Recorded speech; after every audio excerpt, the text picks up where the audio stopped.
কি হয়ে গেল? হাসেন। বুকা তিনবার হাসে, বুকা বুকা গর্দব তিনবার হাসে। একবার না বুঝা সবাই হাসতেছে, দাঁত কেলকেলায় হাসে। আবার যখন বুঝে বুঝে তখন হি হি আরেকবার হাসে। 3 নম্বরে কখন হাসে?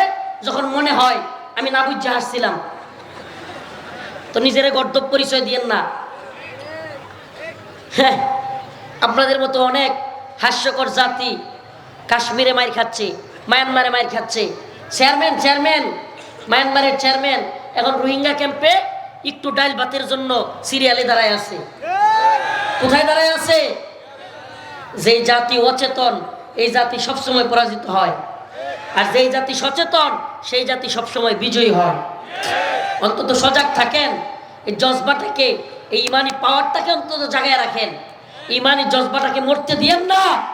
এই জজবাটাই শাহাদাতের পর্যন্ত নিয়ে যাবে আপনাকে। আমরা শহীদ হব, কিন্তু ভারতের গোলামি করব না, গোলামি করব।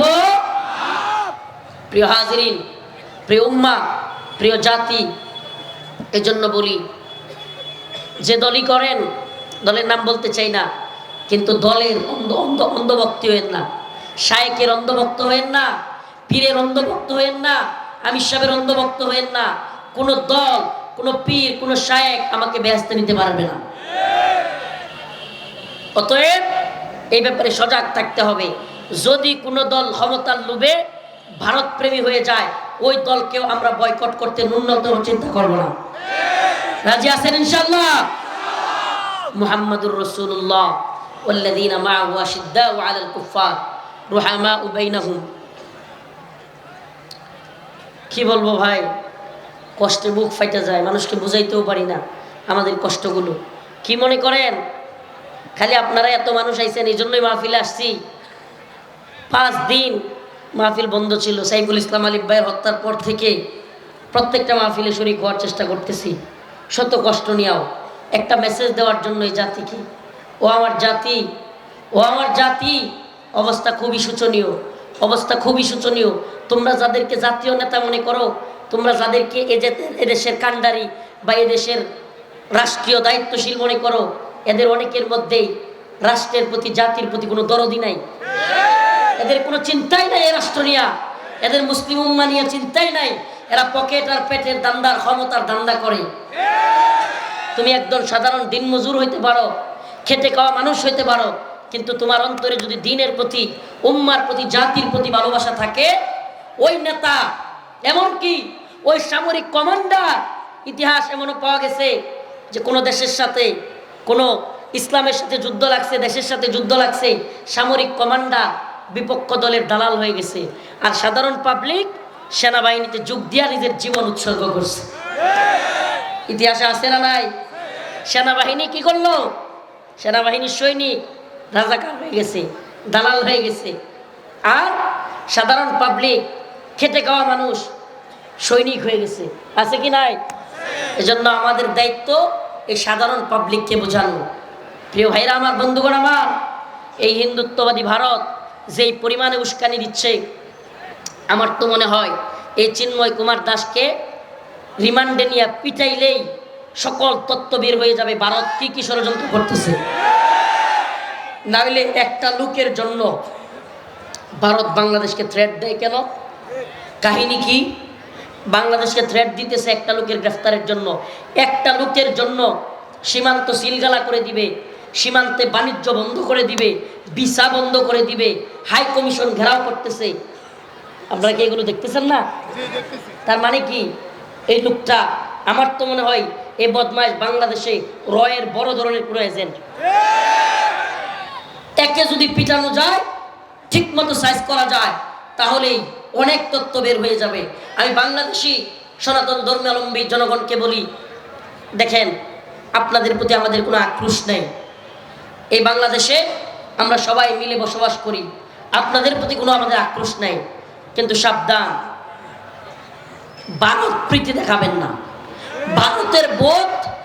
ভারতের ভূত মাথা থেকে জেনে ফেলে দেন। এটা দেশ আমাদের সকলের, এদেশে আমরা মিলেমিশে থাকবো। এদেশকে যারা অস্থিতিশীল করতে চাইবে, উস্কানি দিবে, সেই ইসকন এবং সেই চিন্ময় কুমার দাসদের বিরুদ্ধে দাঁড়ান, তাইলে বুঝবো আপনারাও দেশকে ভালোবাসেন। আর যদি ভারতের সাথে সাথে আপনারাও আমাদেরকে হুমকি দেন, তাইলে বুঝবেন আমরা আপনাদের বন্ধু নই, আমাদের আসল রূপ আপনারাও দেখতে পাবেন। আল্লাহ পাক আমাদের বুঝার তৌফিক দান করুন। আজকের আলোচনা তাহলে আমরা কি বুঝলাম?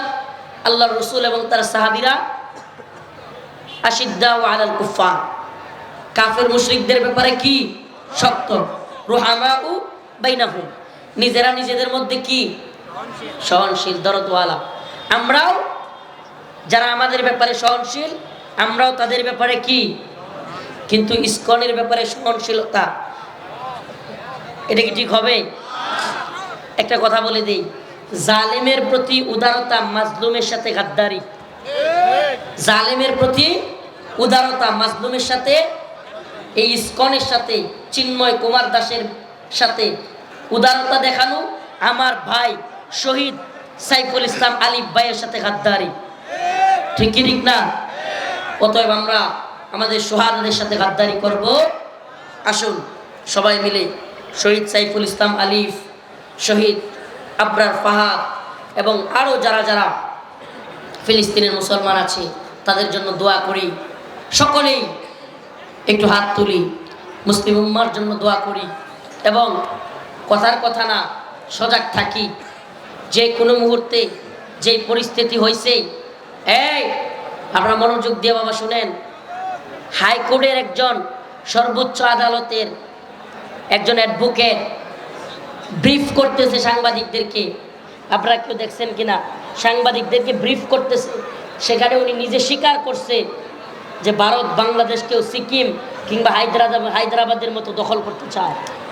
কল্পনা করতে পারেন? এজন্য দখল করার চক্রান্ত রুখে দিতে হবে। সমস্ত ষড়যন্ত্রের বিরুদ্ধে জাতিকে ঐক্যবদ্ধ করতে হবে, মুসলিম উম্মাকে ঐক্যবদ্ধ করতে হবে। আর ইসকনের বিরুদ্ধে মুসলিম উম্মা ঐক্যবদ্ধ। সবাই ইস্তেগফার পড়েন। আর কেউ আছে আলোচক? ইস্তেগফার পড়েন। আস্তাগফিরুল্লাহ, আস্তাগফিরুল্লাহ। যারা ছবি লাগাইছিলেন এরা বিশেষ করে তওবা করেন, বিশেষ তওবা আল্লাহর কাছে। আস্তাগফিরুল্লাহ ওয়া আতুবু ইলাইহি, আস্তাগফিরুল্লাহ ওয়া আতুবু ইলাইহি।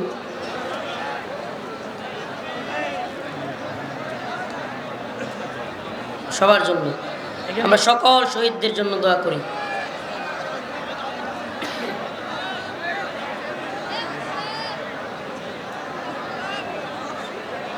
এই যে দেখেন, মাত্র নিউজ দেখছেন অবস্থা, এরা মিছিল করতেছে, বাংলাদেশের পতাকা পায়ে মারাইয়া পুরাইয়া বাংলাদেশের বিরুদ্ধে ভারতে মিছিল করতেছে। কল্পনা করা যায়? এরপরেও যদি এই দলগুলোর ব্যাপারে, ইসকনের ব্যাপারে